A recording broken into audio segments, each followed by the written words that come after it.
Pledge of Allegiance.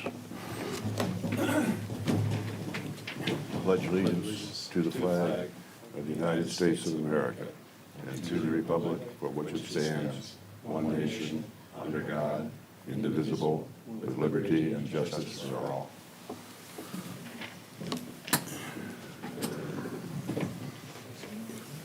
And may I have roll call, please? We have a latecomer. You're fine. Mr. Fitzer? Mr. Harrell? Here. Mr. Colbert? Sorry, I should have done you last. There we go. Mr. Kucera? Here. Mr. Nushai? Here. Ms. Redmond? Mr. Scott? Yep. And Mr. Solomon? Here. All right, thank you. Thank you. Agenda item number 4 is approval of the agenda. That's the approval of the agenda that you have in front of you. Does anybody see anything they want to change, or everybody's happy with it? Okay, then I will approve the agenda that stands, as it stands. And we'll move on to the approval of the regular meeting minutes from July 11th, 2023.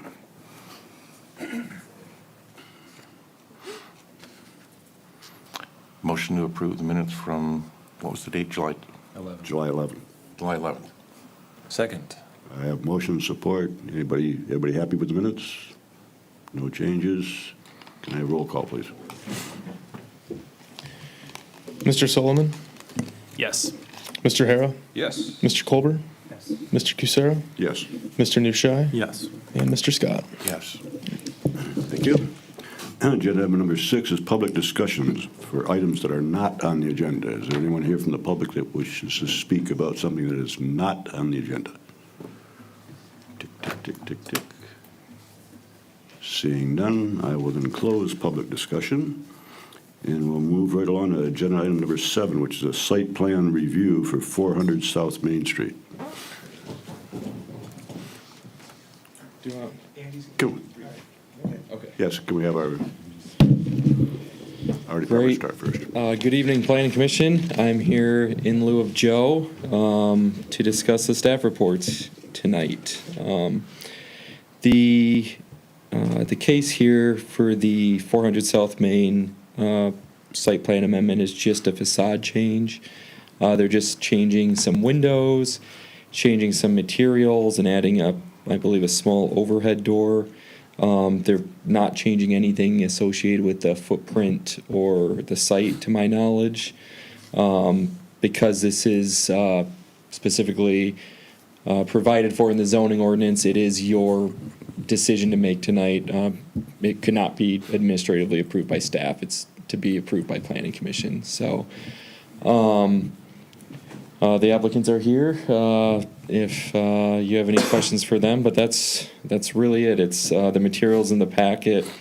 You'll see how the proposed facade is changed from one elevation to the next. I don't believe any calculations in terms of like windows or anything like that were changed. I believe it's just a matter of new windows and new places and some minor facade materials changes. So happy to answer any questions or just defer to the applicant for any questions too. I think there was a garage door, right? Yeah, there's a small overhead door that's added, right, just for, It's actually existing. It's existing. or okay, it's existing, so, It's being changed out. yeah. Oh, okay. And that's the Yeah. one in the rear, Yes. the west side? Yes. Okay. I can't tell, is there an awning? There is a proposed canopy, Sorry, yeah, I can't, a blade canopy in the front. okay. You have to come to the microphone. You want Nancy. the applicant to- People at home won't be able to hear you.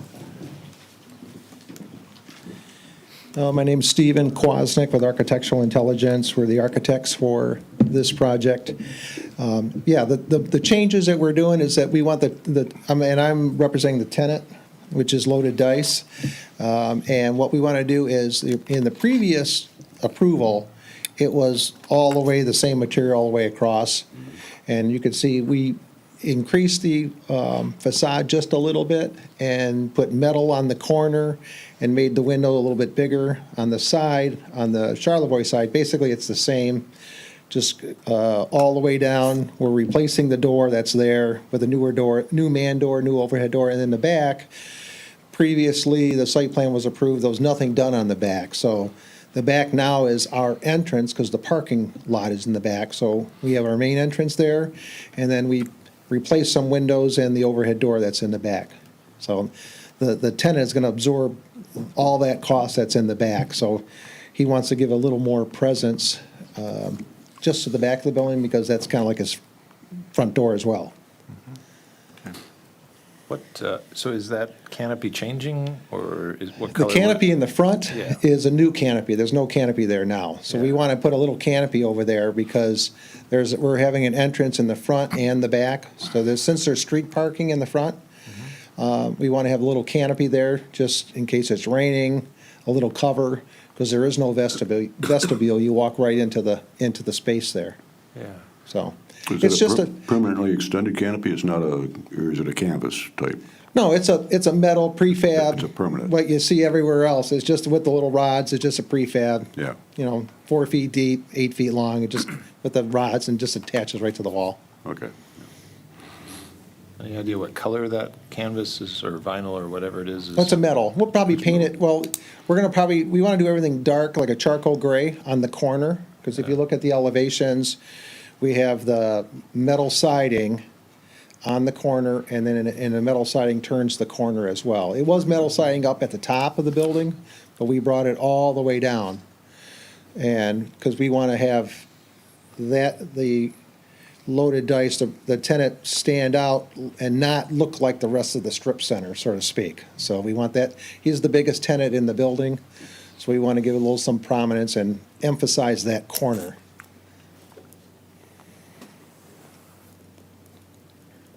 Thank you. I just was, okay, I think I understand now. It doesn't really have any height. It's, what I see is just the cable that's supporting Right, that. it's just a blade. It's 10 Similar to what's inches by deep. Ace Hardware, kind of. It's Okay. Okay. every little, you see a lot of strip centers that do that. They'll have, even above the storefront windows, it'll just go out 4 feet, width of the window, and just a couple of cables going up. And that's basically, you want it just over the entrance, Right. just to kind of signify entrance and give it a little weather covering. How are you doing on construction? When do you plan on opening this place up? We're going to do construction, We're in process now. Relatively Get the approval soon. and Yeah, between- Then we'll be able to move forward from there, hopefully. yeah. Once we get this approval, then we can move forward and submit for a building permit. Right, okay. Anyone else have any questions? No questions, I'd entertain a motion then. Mr. Chair, motion to approve site plan for 400 South Main Street. Support?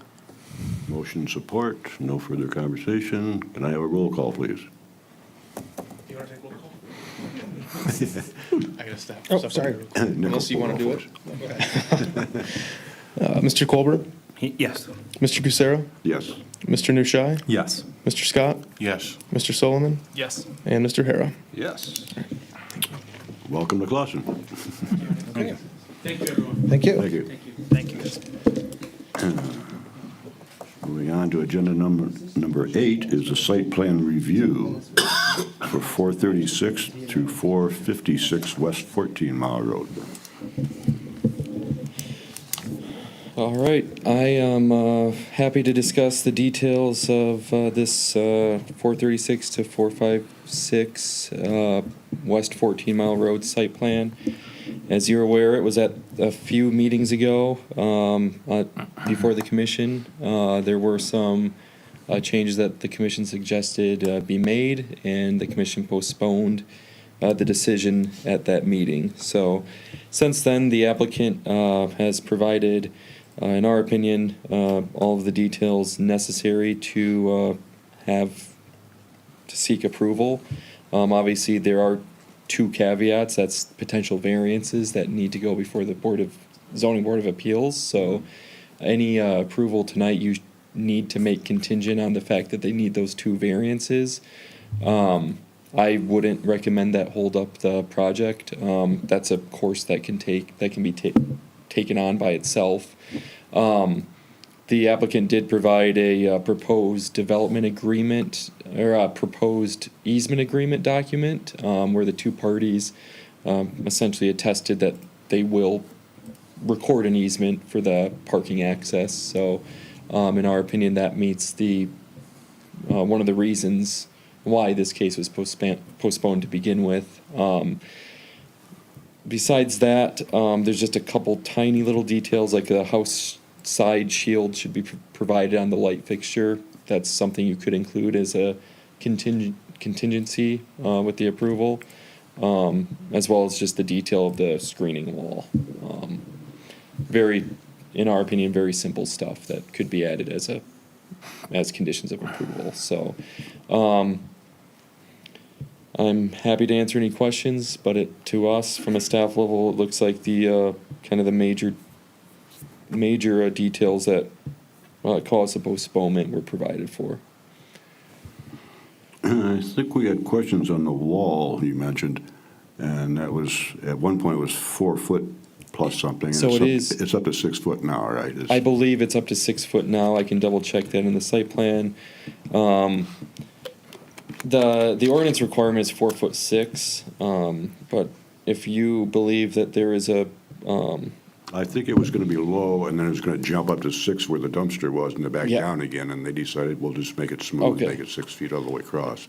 got it, and I would think that that's within your scope as a condition of approval, just to require the 6 foot, if you believe it helps make the site more compatible and more, screen any potential nuisances from the neighbors. So it is within your power to make that 6 foot. I would probably keep it at that. Probably wouldn't require anything more, as it could be excessive to go a little higher.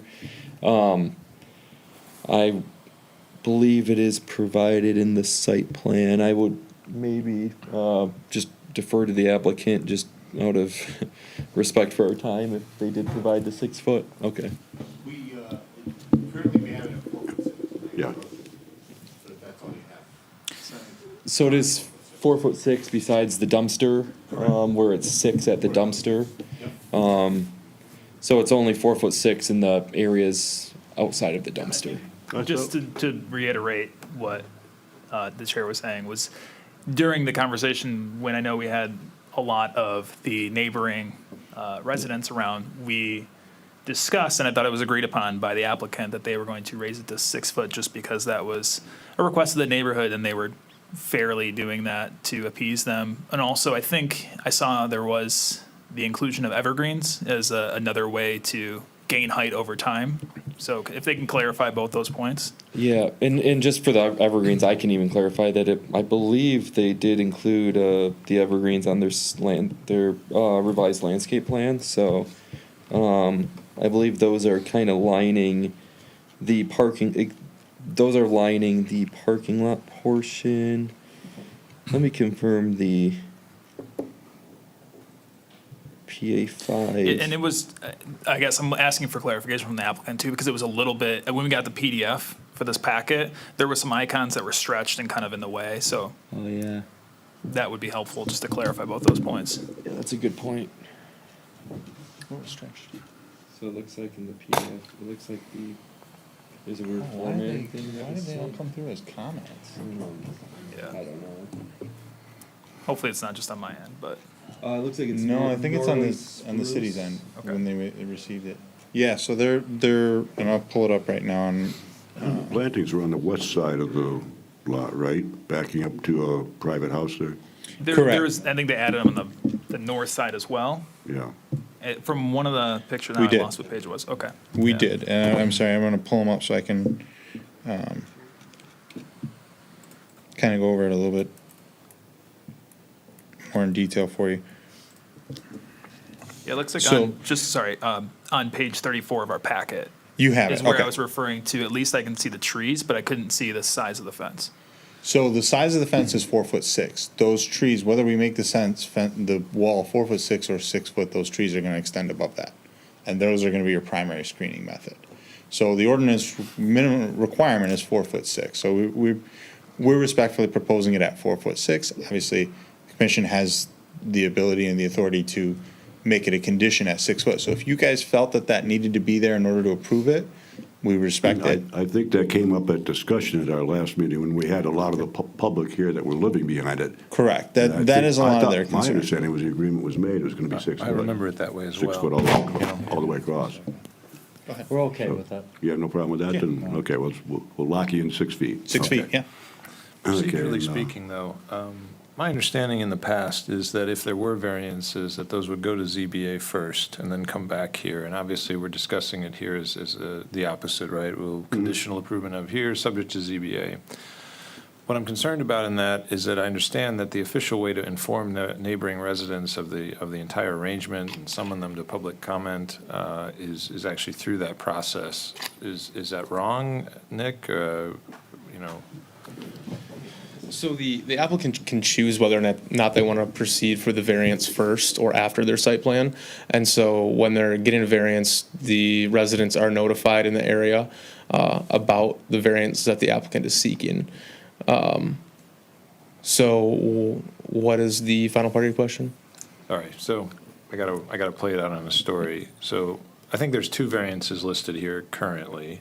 I don't see the variance where we've exceeded the number of efficiency units for the number of total units that are part of the site. We revised that. Yeah, we did. We're down to 13 units. Yeah, they did change.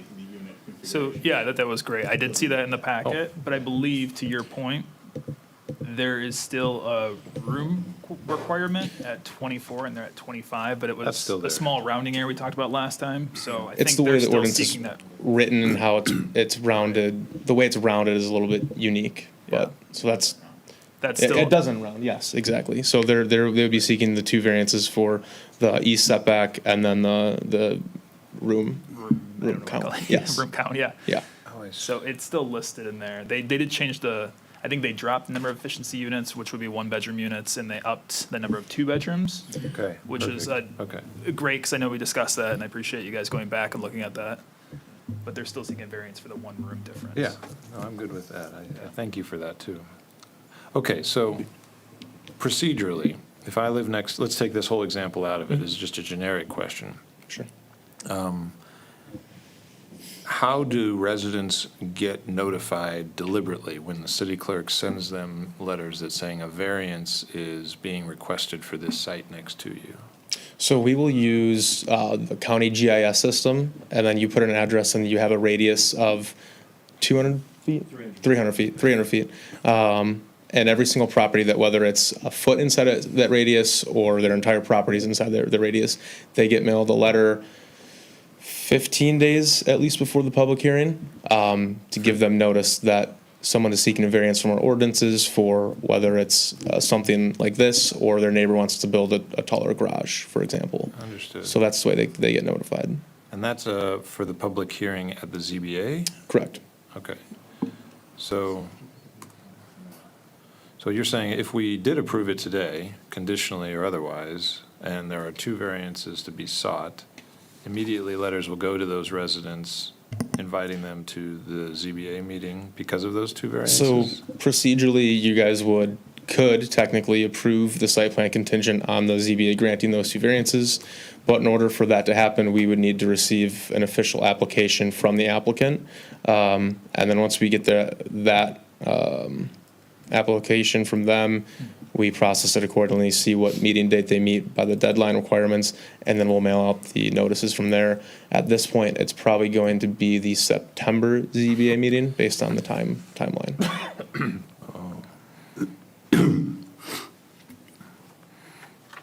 Okay, well, in my mind, and I'll try to be brief, my mind was, and in this case, I think at this point, after all the site plan reviews we've had quite a bit of public engagement, and actually, as I understand it, the tenants that are living in those units are no longer living there. Is that? One of them is. One of them still is? Okay. But in any case, the objective I have is to make sure that this body, by discipline, is giving residents nearby properties an ample opportunity to have their voice heard for variances that apply. And if whatever we do shortchanges that or puts them into a corner where if things don't go just right, they don't have that opportunity, I think we're doing something wrong. So my inclination coming into it was to push it back to the ZBA to clear the variances first, in the thought that it would absolutely make sure that those nearby residents had the opportunity to secure, details on whatever they wanted to secure details on for that variance, like a fence or whatever. And then once it was cleared through ZBA, and let's say, once it's cleared from the ZBA, then it's clear to us, ZBA handled the variances appropriately, they agreed to them. There's no argument there. It applies. There's nothing wrong with our ordinances. Yeah, rubber stamp. Or if they say, no, we don't want to give those variances, and it's quite clear, similar feedback can come to us saying like, they didn't give the variance because of this or that or the other thing, or the residents, had a different thing in mind. Either way, it comes back here, and I feel like everybody had a chance to make their point. So at In the that sequence. So Yeah. at the ZBA stage of variance, they are only looking at the variance at hand. They're not looking at the fence. They're not looking at anything else outside of the two variances that they're applying for. So that'd be the setback and the room requirement. So if they got a notice that there's a building going there and they don't like the height of it, the height is not relevant to the variances. So it's public comment. They can say what they want, but it's not what the ZBA should be Agreed. considering 100%. during that time. That's a And good so the potential approval contingent on getting the variances at this level means if the ZBA does not grant them their variances whenever that meeting is, the site plan becomes denied, and then it would be up to them to make those changes. But so by approving it tonight, you're just following the proper protocol at hand by approving it contingent that they get their variances from the ZBA, and if not, that approval becomes non-existent. Okay. Okay. Yeah, and Oh, like Andy was gonna add something in. Yeah, Go ahead. and if I may, you could put language in the contingency that maybe the applicant shall, if the variances are not approved, the applicant shall come back before the planning commission for a revised site plan. That way, the That's- site plan is not formally denied, it's Yeah. just revisited Right. by this body. Right.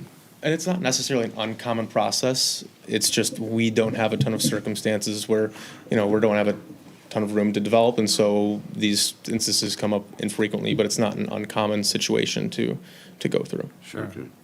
Okay, we now have confirmation that the wall will be 6 foot. We're all in agreement on that. When you mentioned lighting, I don't worry too much about lighting because I think that's the administration, as a building department. They're not going to be shining lights in people's backyards. We won't allow that. The easement, however, though, it sounds like you have a verbal agreement with the church. Is that? There, in the packet, there was an agreement provided that had both parties signed. That's sufficient for us? Yeah, I mean, that's their agreement, and it was included in the packet for you guys Okay. to see as well. And I know that was one of the larger scale items that you guys wanted to see and why it was Right. postponed last meeting. Right. Okay, any further discussion? I mean, my comment is, I feel a little bit like Nate, right? It feels out of order to not have the zoning exceptions, The variances first? variances approved first. It just, I've only been here a few months, but it just feels out, right?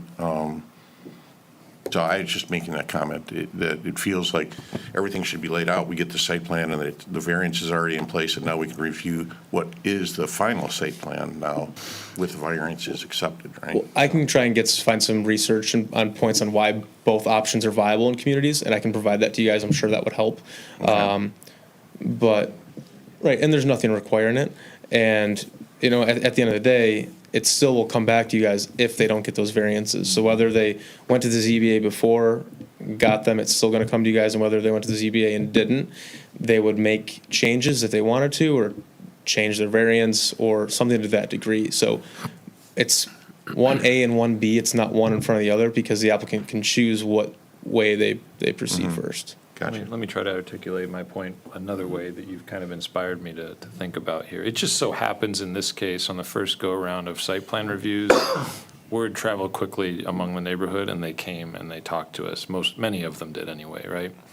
I'm concerned that if we, rubber stamped this here, right, all of the opportunity to, I don't want to use the word negotiate, let's call it fine tune, like we did the fence, like we did the efficiencies, and so forth, which was honestly a wonderful collaboration with you, and I'm very grateful for that, and I think it was fantastic. So But if we had gone to the ZBA first and it was approved there, you know, we might not have given those residents an opportunity to provide, to have kind of that feedback on that sense. You know, they would have either approved the variances or they wouldn't have approved the variances, but that's the form that they would have been invited to by design, right? They would have gotten letters to come to that public hearing at that time and deliberately involved in They wouldn't be talking about landscaping and the wall that actually affects them. Exactly. It would be just, the number of units or the parking spaces or something like that, right? So between the two of those things, I would rather, you know, force them to come to this discussion where they can actually do something about it, you know, and as I said, in this particular example, I think it happened that way, thankfully. But in the future, if the protocol is always, you know, stamp it here, if we don't see anything wrong, it has a huge amount of momentum going into ZBA that they can't do anything about at that moment. And so, sorry to put you on the antagonistic side of that discussion. No, we're not. But I do have a thought. Yeah. I was gonna say, I have Because the outcome, provided this esteemed board planning commission decides to approve it, we've gone through the process of raising the wall. In addition, we have the weep tiles so that we get rid of their water. All that would be off the table if we didn't get our variance, because, you know, we'd probably sell the property realistically and just let the houses decay and whatever. You guys deal with somebody else, respectfully. However, when we go to the variance board, they're going to get noticed, because they always do.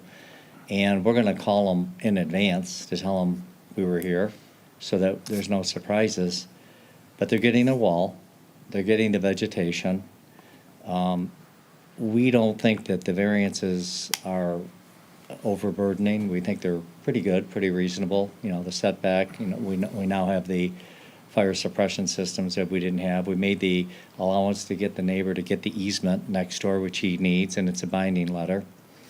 So really, and then the small rounding error, you know, on the 100 square feet, because they require 25 rooms, and we have 24,798. So even if you do approve it, I think it appears we're kind of going towards that. They're gonna still get their voice, and I understand that. And, you know, we've been through this process before. By the way, when we did Elliott Park, I'm sure you've seen it, we did it just this way, and it worked out great. Because they get another bite at the apple, and we'll remind them what we're doing. You know, I mean, the worst-case scenario for them is if we decide to go through with it another time, we would just adjust everything. You get no trees on the west side. They would not alleviate their flooding issue. And then someone would, you know, if someone decided to go through this process, they get a 4'6" wall, have water in their backyard. Seems where everyone's being kind of reasonable. And I think it, you know, there's also a time element. Definitely. Because there's, you know, taxes, interest. So we have to, you know, move on respectfully. Does that answer it a little bit? Thank you. Yeah, thank you. And not to beat, but to offer you a bit of respite on it. Typically, when we go through municipalities, and most municipalities go through, the site plan approval process is typically the first process. I've always had most of our site plans, if variances were needed, were approved conditioned on the variances being granted. So it's kind of a industry standard practice that we do it that way. One of the reasons why, and, you know, Nick can elaborate on it, but through my experiences, one of the reasons why is at the site plan level, the planning commission level, there's two different types of approvals that you're seeking. You're seeking site plan approvals for by right uses, that you have the legal right to use your property in that manner as long as you meet the ordinances that are set forth. And then you have special land uses that have a little more special conditions to them. So whenever you have a special land use, those get noticed at the PC. So when they come to you for a special land use, those properties get noticed properly for those. Site plan approval, when there isn't a need for that, they don't notice them at the planning commission. One of the benefits to that is the planning commission can really dive in onto all the aspects of the site prior to moving it to any other approval board. Some communities have a final and third approval, which is the planning commission is only in some communities, the planning commission is only a recommending body, and city council or township board is the one that has to make final approvals on all site plans. Some of them, they do it on PUD special land uses, situation or PUD, something. yeah. Some of them, they do it for all site plans. Yeah. That, as your concern is, that gives you a very good process whereby you go through planning commission, you flush out the layout, design, location of dumpster, type of screening, intensity of those. You flush out the need for variances oftentimes during the planning commission meetings, like we did through this one. Actually, we eliminated, the parking variance by through. So sometimes that process is better had through the planning commission. And then by the time you get it to the ZBA, you guys have already flushed out all these other concepts. The ZBA now can focus in on the variances because they could say, well, planning commission has already been through 1 or 2, or in this case, 3 meetings on this project. So we know they've kind of gone through and made their comments. It gives the ZBA a lot more confidence to act on variances too. Yeah. So that's been my experience on a lot of projects. Yeah, thank you. I agree with you, actually, and I think, again, this has gone very well. I think that in the end, if it happens quickly and efficiently, and we have all the right constituents at the table to quickly make a decision that is amicable to the residents living near it, the developer doing it, and the city who has to administer it and treat everyone fairly, and if everybody's happy and it happens in one meeting, that's probably, you can't ask for better than that, right? Yeah, exactly. What happened in this particular case that spooked me, and it was actually not a bad thing in the end, it wasn't a car crash, but it was a near-miss car crash, was I wasn't sure everyone will show up at the next one of these that happens in those initial discussions. Yeah. In the initial site plan reviews, I don't know if everyone will see this notice or decide to go into our web system and be like, oh, there's a site Look plan at it, review yeah. for this address I've never even heard of on a street behind my house that I don't live on, that, and I don't know. And it gets all of this head of steam, and the bulk of the opportunity to make a difference when all the right players are there aren't there. Again, it didn't happen that way, this Yeah. situation, thank God. But I'm thinking ahead with the last meeting I have, just pure senioritis. And I'm just trying to get the rest of the board to think about this from an opportunity going forward, that it doesn't have to be ambiguous like this. We can, through policy and ordinance, drive it to happen this way specifically. But as I understood it from our conversation, Nick, we don't have to summon anybody to a planning commission meeting when the site plan is involving their neighborhood. That only happens at ZBA. So it matters, and the timing of it matters. There's an opportunity there to drive the right thing. Again, it doesn't take this exact situation out of it, because we've done good work, and I'm good with it too. But I'm worried, or I guess I see an opportunity, I'm not worried, I see an opportunity to engage the residents deliberately at the right time when they can make more of a difference going forward. That's all. Thank you. I see and I agree with your point. I would like the residents to be aware of what's going on around town. Yeah. But we can only go so far with it. We're not mandatorily, we don't have to do that apparently, but. Right, and I think that's something we can talk about in the future and how we go about doing this. But in this circumstance, we're here now, we've gone through the process. You guys have gotten a lot of good public feedback. The applicant has met a lot and nearly all of the things that you guys were looking for. And so, at this time, I don't know if there's any other comments you guys want to make. If we'd be happy to answer any questions. My last comment is, do we need to have any public input right now? If there's anybody else? I mean, do we want to open it up in case there's anybody else that wants to speak? I can, if there's anyone from public here wishing to speak on this matter, I'll step away. but seeing no one that's interested in this, I'll close public then. Good point. If we're done discussing, I would entertain a motion. Mr. Chair, I'd like to make a motion to approve 436 through 456 West 14 Mile, contingent upon ZBA's approval of the 2 variances provided by our planners. Can we also add the 6-foot wall increase? And the 6th wall, please. Thank you. Second. Support. Who was that second? I'm sorry. Okay. Mr. Hara. Support and second. Are we ready? Yep.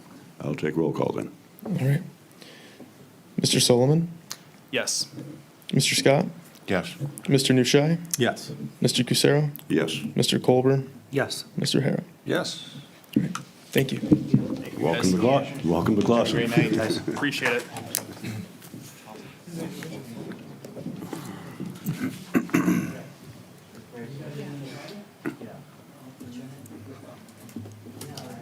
And now we're on agenda item number 9, which is other business. Does anyone have anything for other business? No, I just want to add one thing, and when you said the rubber stamp thing, I know you're being a little bit facetious probably, but I think this was a really good example of what wasn't a rubber stamp, right? A rubber stamp would have been you guys looked at the site plan and just said yes, and so I think, you guys went through the right process, asking the right questions and whatnot. So just to kind of clarify that and give you guys a little more credit, because If I use that word, I think I did, I meant it in contrast. I used it in contrast. I wanted to explain the significant difference between what we were doing and that. Yeah. So, Just something I wanted to add, and more or less a compliment to you guys, so.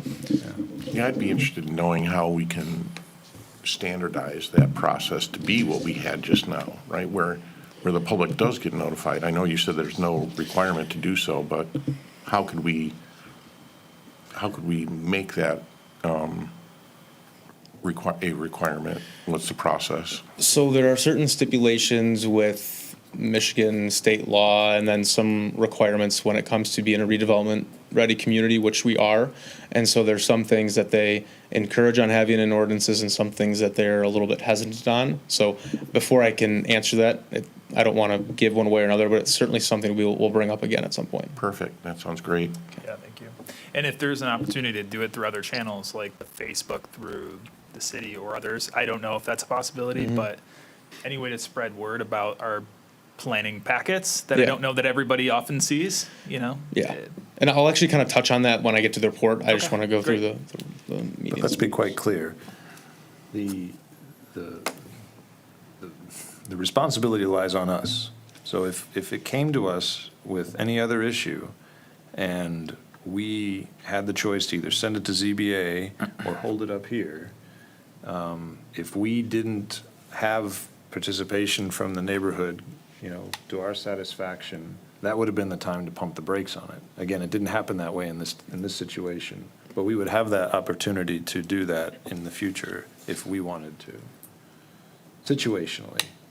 You're saying postpone a decision until we can get, Your preference would be to Force it to go to ZBA first. go through ZBA first, where the public is mandatorily Then they're aware. They're notified. damn near aware. So if it was an empty room and it But if they involved don't have- 50 people, If they don't have variances, then what? Right. then it dies. Yeah. Well, no, if Even they're not, they don't get an could- agreement. if they're not Because- requesting yeah, variances, I think is what he's referring to. I'm sorry? If they're not requesting variances. Correct. Right. Well, and I think a regular resident, obviously, I mean, we're all still learning, I'm still learning a lot of this stuff too, is they'll see, oh my gosh, there's a project going on next door I have no idea about, it's different than what it was. Yeah. And they focus on the project itself and not the specific variance that they're seeking. Right. And so that can kind of make the situation cloudy as well, because the ZBA's responsibility is to review just the ordinance language when it comes to the variance, not the project as a whole. And that's kind of why, both options are available, but why the site plan kind of is typically the first one to go through, if that makes sense. Yeah, the residents that came here seemed, their most concern was the wall, that, excuse me, they wanted a tall wall for privacy and water. Yeah. And I think those were, in our previous discussions, I think we accommodated both those. Let's make the wall 6 foot tall. Yeah. And I could guarantee them that they're not going to get any water from this property onto theirs. Right. Yeah, and I So think that's I think great. they walked away happy. I agree, but I think that other site plans that come to us, because the residents didn't sniff out that it was happening, don't show up. But we're forgetting that this was by right, though. Okay, so this Yeah. parcel was Right. designed to be, that they could do what they're looking out to do. Right. So technically, they can do whatever they chose to do there It's- because it's by right. This one was If it was a exceptional. PUD, right, you guys have to notify people. Correct. I mean, it'd be like if your neighbor, they don't have a garage, and then they build a big garage, but the big garage is within the confines of our ordinance, you wouldn't get noticed. I mean, you might be surprised that a big garage is going up when there wasn't one before there, but there's no requirement. And so it kind of could lead down a path that isn't necessarily one that has a logical and consistent end. So long as it's not a pole barn, right? Interesting. Commissioner Najai's point, though. To your point, you raised the contingency, like, what if there is no variance? What if Right. they're doing exactly what they're supposed to be doing on that property? And nobody would get notified. Yeah, and I think by design, I mean, they're not developers or homeowners or whoever, they're not supposed to be particularly infringed in developing something if it meets the law, right? If it meets the ordinances. So if they want to paint it pink, Why would you say that? that's the point of ordinances, to just get people to approximately do what is supposed to be done in that property by zoning and by If they ordinance. comply, they comply.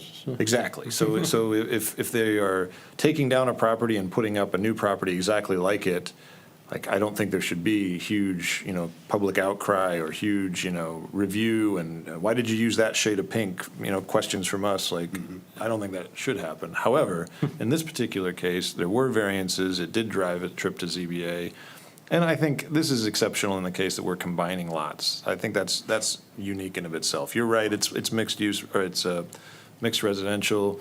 Sure, but, I mean, you're demolishing 3 units to put in a very large and set of units in a very small space. It's exceptional. And the view from clearly. your backyard goes from looking at 3 houses to one Right. One big block, building. yeah. Right, Giant building. and so, but to your point, like, what if there wasn't a variance required, and it's this whole thing over again? Let's just pretend it's this whole thing over again, but they don't have variance required, but it does impact a lot of the adjacent neighborhood, right? I would like you to consider a little bit of a homework assignment to figure out exactly what would be the appropriate way for the planning commission in such a case to drive a deliberate public notification. So if in the eyes of this body here, we say, this falls under mixed residential, this falls under our existing ordinances, but it is an exceptional case that we think we should solicit, whatever that may be, hypothetically speaking, is there a mechanism that can be developed and prepared for the planning commission to request in advance public notice to be sent out? There's no requirement to do it right now. I understand that. No, if I may, we either do it for all or for nobody. We can't just, this body cannot just pick winners and losers in that regard. So meaning, if this particular property had no variances, and we ask them, if it's possible, which I don't see it being possible, to task them to notify the neighbors, and then for the next project, just because we don't agree to notify the residents, that's not okay. Either we do it for all, or we don't do it for anything, for anybody. I don't know. And I do think part of it is, this is, for most of you, it's the first big site plan, big change of uses that you guys saw, and so you kind of got your feet wet on what questions should be looking like, kind of what the public is eyeing, how certain things meet the ordinance. And so I think that it being the first one of this nature probably factored into some of the questions. And I think going forward, when you have a similar circumstance where someone wants to do a similar use like that, you're gonna already have things in your head like, all right, 4'6" is required, they've got houses behind them, we want them to be at 6 feet. Setback stuff. So there's stuff that as these come up, you'll be more accustomed to what type of questions to ask the applicant and what you're looking for. Only reason we knew what questions to ask and what to bargain for was because of the residents. Residents. We didn't ask about walls. It's called due diligence on their part. Well, again, I That think is awesome, if you think about I it. think we could probably talk about this all night. Yeah. At the end of the day, we'll look back, see what we can find, and give you guys some type of answer on why it's the way it is, what options there are, et cetera. Does that work Yeah, with you it's guys? not required, but I think we're in agreement. I think it would be a nice thing to do. Yeah. Yeah. And is, just for clarity's sake, is there any conflict of interest if I, as a personal citizen, but also as part of this board, were to post on a Facebook group notifying Clausen residents and a Clausen group of an upcoming site plan? Or do we get into that worrisome where it's, picking and choosing which ones if I don't post every single packet every single week? You can do So whatever you that's- want. You're I a private just- citizen, you can do. That's what I'm just, This is a public document. Go the door agenda to that we door get, if right? you want to find the time. I'm sorry? You could go door to door if you have the time. Precisely. Well, and again, I'll touch on a little bit more of that later on the public component, but there is starting to be that level of your influence and how, like, if you're, I don't know, potentially fishing for some type of answer, because if you start, you're gonna get two drastic sides of both situations. And then, again, you guys are gonna hate me for saying this again, but the Citizen Planner Program does a really good job of explaining how to interact with the community on certain site plans. And so if you guys haven't been able to get that far, I think that would be a really good module to go through and really think about. You also want to be careful because you don't want to give the false impression that you're deliberating on the merits of the site plan or anything along That's- those lines No. That was in my a only concern. non-planning commission forum. Of course, So yeah. just keep that in mind as well. So Post the agenda, just, I wouldn't Right. think, yeah, I a don't public think document. there's any issue with that, to just Yeah. post an agenda and post a packet and say meeting is on this date. other members have done this in the past. Yeah. When was it I guess that's what contentious? I've seen, yeah, I just want to be very cautious of Mm-hmm. conflict of interest, so that's fine. Yep. Yeah, you'll see, I see regularly postings on Facebook that, hey, city council's got a meeting tonight. Sure. And click on this and it'll show you the agenda. And the same for us, some people announce it on Facebook. Yeah.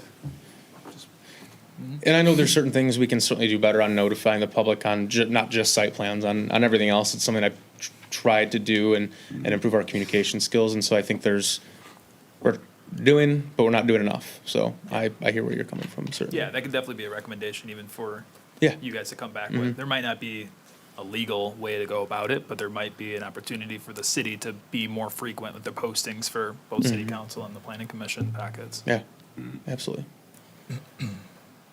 Anything else on other business? And we'll move along to the planner's report. All right, I just want to quickly update you. We didn't make this an item because we did not want to prolong the any discussion later than it needs to be, but we are almost done with the survey. So the survey for the master plan will be posted soon, hopefully by the end of this week or early next week. We took your suggestions into consideration. We amended a few things. We're making it structurally, in our opinion, better and more intuitive for going from the required form to the activities tabs, and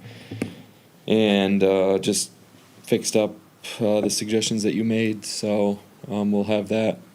On that hopefully- point, is it live to take the survey or just for testing purposes? Right, so When- we will, Nick, I think our plan is to send it to Nick for final approval at some point towards the end of this week. Okay, Then I believe Nick's gonna share it with you before we make it live. okay. I just Yeah. would love to Yeah. test the link Yeah. before it goes live. So kind of my envision was to have them complete it as needed, send it to us, have a couple staff members go through it, complete the survey, make sure it's user-friendly, everything's working properly, and then email it to you guys, and at that same time, like, hey, this is gonna be going live shortly, and then once that email goes out to all of you, it'll go live on Facebook, we'll send it on our text notification system, and then, throughout the duration of the survey being open, we'll make more posts on that, so we can get more people to Yeah, as long take as it. there's a round of feedback for this group to be able to test that test link and then before it goes live, that'd be great. Because I Okay. can give my recommendations Yeah. for, like you said, just to make sure it's concise and user-friendly. And obviously you guys can make sure data collection is running smoothly. So what we can do then, say it's wrapped up by Thursday, we'll look at it internally here, make sure it's good. Once we get that confirmation, email it to you guys. You guys can take the survey, see what it's like, and then from there, I don't really want to have a lot of turnaround time. I want to get this live so we can have it open as long as possible. Sure. So then maybe Monday, make it go live or something like that. I'd love to have it go live before the weekend, but I don't know. You're the expert survey guy. When are people more apt to Well- take surveys? Not the weekend. Not the weekend? Well, then we'll have it go Monday then. That'll be Yeah. our tentative plan, It's but better to do it on there's a couple Mondays, different yeah. things. Okay. And if there isn't anything significantly wrong, there's no reason why it couldn't go live anyway. Sure. Because it could be tweaked even after the fact, as long as And it that's isn't why something we were significant. gonna be kicking it off Yeah. rather quickly. But if there are glaring problems, which I'm confident that there aren't, we can always have them make the changes throughout. My only concern is leading questions, so, Those were deleted. We went through it and we made sure, That yeah. first sentence Okay. on that one multifamily question, yeah. and we don't have anything like that, in my opinion, okay. anywhere else in the survey. Yeah. Do you have a final just survey questionnaire you can send, but not even a link to like the live version? just because that would get us started on reviewing immediately on at least language, and then at least we wouldn't have any. So there's two kind of ways the survey's laid out right now. So you've got like the official locked-in survey where there's 20-some questions. And that is like the required survey to take. And then there's going to be 4 or 5 separate modules that are all interactive. And so those aren't part of the required survey. So that's going to be kind of hard to send over. I got you. And I just wanted to clarify too, we were able to find that there's 2 routes a survey taker can take when signing up for the survey. One is they can register and get a screen name and an email address, which is a little bit, we understand it's a little bit iffy, but there's a benefit. One, the survey taker opts into notifications, they get emails about changes, about master plan stuff, and then there's the anonymous route. So a guest can take an anonymous route and take the survey. The reason we, in the end, have the email registries option is because then those responses can be tracked throughout the required survey and then tied into their activities.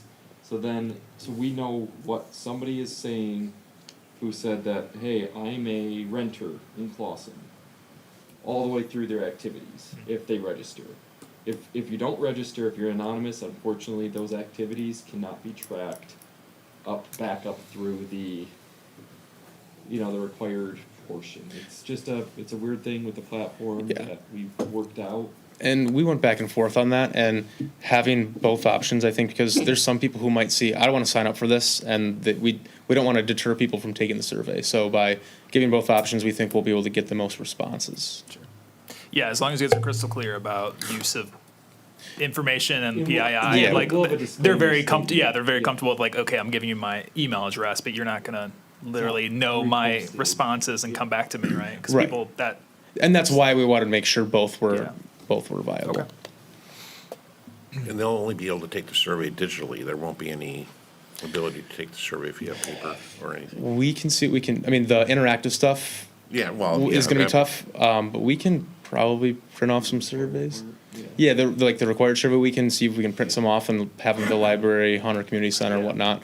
I think we talked about even doing like if you could bring an iPad or something like that and do something at Hunter or the library during Yeah. the day and like walk people through the Yeah, experience. I know obviously the library has a bunch of access to computers. We've got a public computer, so we'll definitely, I'll talk with staff and make sure everyone's aware of how to access it if someone has questions on how to use it. So I'll bring that up at our staff meeting on Monday. Thank you. A couple other things. We had a timeline on the agenda here, kind of mixed in with the packet there. One critical thing, the subcommittee discussions with DDA and with a few of the other boards, is that finite now? What they? I don't think we've set it in there. I don't think anything's been set, but I just want to touch on, after last meeting, it was talked about to have that timeline as part of every packet, and so I just included it. So that's going to be the caboose of the packet every single time. And if changes are made to it, we'll let you know, but that's probably going to be the one. But that way, every Thursday, Friday before our Tuesday meeting, you can see where we are, where we're supposed to be, what we've done. Okay. And thank you for including that. Yeah, of course. I think the idea was to try to tighten the timeline up a little bit where possible. So if there was openness to accelerate or advance anything, maybe now's the time to say, hey, I'm available that week or something. And I'm largely not speaking for myself anymore. But. So I would like to just pause on that, just because Joe's obviously the one kind of leading this, and since he's not here, I think maybe that's something that can be talked about the August 8th Planning Okay. Commission meeting. DDA is an important one, and they don't meet as frequently. I think they just met. And they didn't have any discussions about the master plan. Right, I am aware. So, I guess burning daylight is the only feedback I have. And then the second thing, a couple of years ago, before I was even here, AEW, I believe, presented or was offering to present a review of the existing PACER reviews, infrastructure, status, and estimated cost for replenishing or rebuilding them. It's old. I think it was 21. It might even be older than that. Well, it was offered to be reviewed in 21, There's, yeah. they created a presentation to be had in 2021. It got removed from the agenda, and then So you know exactly, yeah. I know exactly. Is it possible to have that shared or reviewed again soon? Or at least even outside of the meeting, have that With information with the who? planning commission? I mean, it's not necessarily the purview of the planning commission to be looking at the finances, because that's kind of what it revolved around, is this is the problems, this is how much it costs, this is the options to fix it. So that presentation was directly created for the city council. So if it was gonna be brought up again, that's who it would go to. And I know we've talked about it, but there's been some other looming things we've been addressing. It seems to me this is the body that is described as the master plan owner that is tasked to develop concise plans that involve the infrastructure, in terms of refurbishment and other items, of course, walkability and parks and so forth. But at this moment, I've never heard us talk about, man, do you really think Broadacre's the worst road, or do you think that Park Drive or Selfridge is? And then someone would say, oh, no, Selfridge is awesome because I live on it. But if that information could be shared, I think it would calibrate the planning commissioners to know more and to be better informed. I don't think the numbers are so much the issue. I think it's simply a point of awareness. So you're free to redact the numbers if you like. I mean, the numbers are all public. I know the city manager shared them a handful Yeah. of times. It's 174 million, don't quote me on that, but it's approximately $174 million.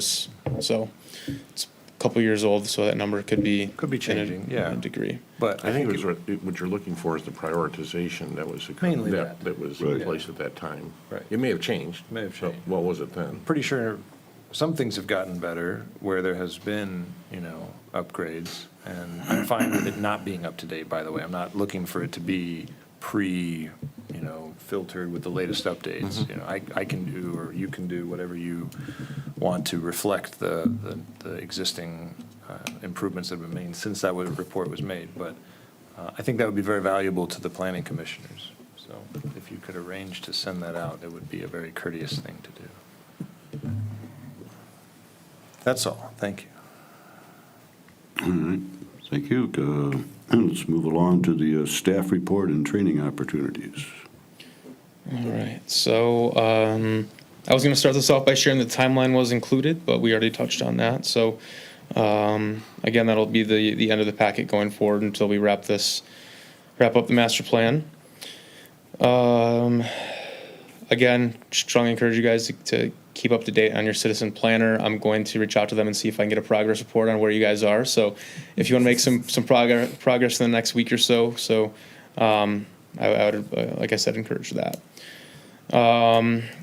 Biscuits and Gravy was issued their certificate of occupancy on the 17th. The other two ones that are on there are still lacking in some engineering items that are being addressed. I just met with one of them earlier today, and they're working on getting some of that stuff fixed up. Now, moving on to the end of the report, I know I told you guys I'm going to try to include some more information on new businesses that don't necessarily come in front of you guys. So I think this is the start of design I kind of want to do, and my intent would be to have a web page dedicated to, like, on the website to include this stuff. So there's new businesses coming in. There's updates on site plans, kind of new ones that are applied for, ones that are approved, and like a little progress update, and then ones that are totally finalized. So that's kind of my long-term vision of how everything's going to look. So I think that kind of touches on what you're looking for, Josh. So we have a web page of where on our website where citizens can come and look and be like, all right, so X business, they're going to have their site plan reviewed on June 14th in front of the Planning Commission. They applied for it in April. I can see that. And obviously there's some noticing information that is lacking with that, but all the information I would like to see on the website so people have the opportunity to see what's truly going on development-wise in the city. Yeah, I think that's really beneficial and helpful. I know just looking online, a lot of people ask questions about what's going in here, what's going on there. So having one dedicated resource to be able to review that on a regular basis instead of just relying on that DDA report that sometimes comes out and it's very focused on the downtown Yeah. only. I think Yeah. that's great. That's kind of like something I'm trying to implement for the entire city as a whole. So again, I'm not going to promise this is going to be up and running in anytime soon, but definitely one of the priorities I'm trying to work on right now. We're trying to work on. Appreciate your effort. That's great. Thank you. Thank you. If I could back you up to your TCOs, you said that Biscuits and Gravy they're completely complied with everything and they have a full site plan approval? That's correct. I'd have the paperwork at home to look at, but I'm thinking your building department, right? One of the requirements is to screen off the rooftop units, and if you've seen what they've got there, they look like bicycle racks on either side. They're just metal grates that are in front of the air conditioning units on both sides of the building. It's far from screenage, from what I'm concerned. Okay. I'll talk to the building official tomorrow and see if he can stop by and I know we take a went look through at this it. years ago downtown with the building, and they went out and bought the white plastic lattice work and some zip ties and put it on, and that lasted for a few months. But yeah, it's there, but it's not screening as far as I'm concerned. I'm not sure if there's an ordinance on that. And then the other ones that it said in the paperwork before that their temporaries lapsed but were extended.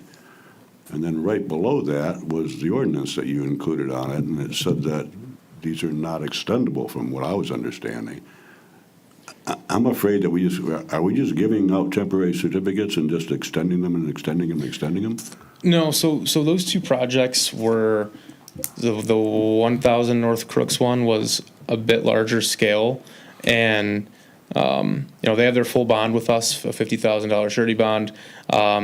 Since that's the first kind of industrial sized project that we're doing like that, there's been a lot more time of engineering review that went into play that we didn't kind of factor in when we issued the TCO for the period of time.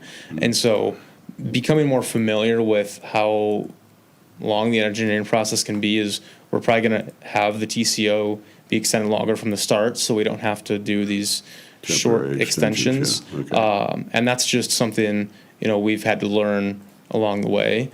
When it comes to 905 Maple, they're missing 2 or 3 very small items, but they were operating the entire time that they were doing the site plan because it was an existing building. A lot of their changes were exterior, and so they actually requested to get a TCO, so they didn't actually have to. Not saying it changes the process or anything, but they're still in compliance, and they're addressing. There were 2 things with the parking lot. Okay. And in the case of Dee Dee's, were you still talking to her? We're having a discussion tomorrow. Yeah. This discussion has been over a year. Okay.